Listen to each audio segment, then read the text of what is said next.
दोस्तों, आज की उर्दू हिंदी डिक्शनरी के इस वीडियो में मैं आपके साथ शेयर करने वाली हूँ कुछ ऐसे अल्फाज जो बहुत आम अल्फाज हैं।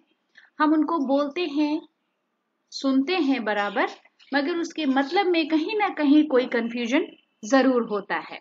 तो आज के अल्फाज देख लीजिए। सबसे पहला जो लफ्ज मैंने लिया है वो है आशियाना। आशियाना, जिसका मतलब है निवास स्थान यानी घर जहां हम रहते हैं। आशियाना, तलफ्फुज पर, उच्चारण पर, प्रोनाउंसिएशन पे बहुत गौर कीजिएगा। आशियाना, निवास स्थान। अगला लफ्ज है आगाज। आगाज, आरंभ। आगाज, आरंभ। उसी का एक और इस्तेमाल है हर्फे आगाज, जिसका मतलब है प्रस्तावना या भूमिका। जैसे किसी किताब में जो आपको सबसे पहला पेज मिलता है वो होता है भूमिका या प्रस्तावना का। उसी को उर्दू में हम हर्फे आगाज कहते हैं। एक और इस्तेमाल है, एक और लफ्ज है जो आगाज से बना है, नुक्ताए आगाज। नुक्ता का मतलब है बिंदु, आगाज का मतलब है शुरुआत यानी शुरुआती बिंदु। अब जब हम नुक्ताए आगाज साथ में इस्तेमाल करेंगे उसका मतलब क्या होगा? प्रारंभिक केंद्र बिंदु। केंद्र बिंदु का मतलब जो सेंटर पॉइंट है, प्रारंभिक केंद्र बिंदु, नुक्ताए आगाज। फिर है आफत। आफत का मतलब है मुसीबत, दुर्भाग्य, अमंगल या तबाही।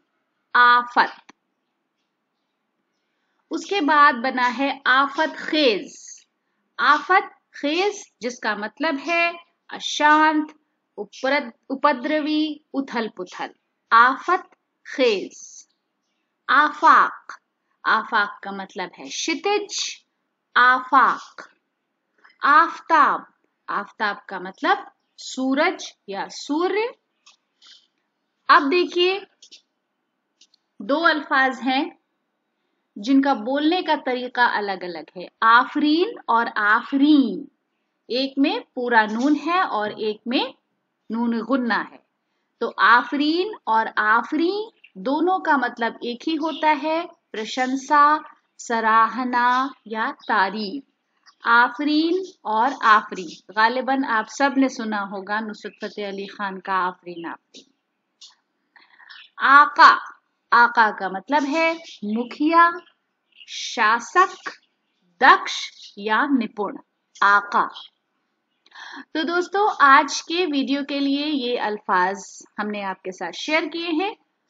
आपकी राय का इंतजार रहेगा हमें कमेंट्स बॉक्स में। अगले वीडियो के लिए चैनल को सब्सक्राइब करना ना भूलें। वीडियो देखने के लिए बहुत बहुत शुक्रिया।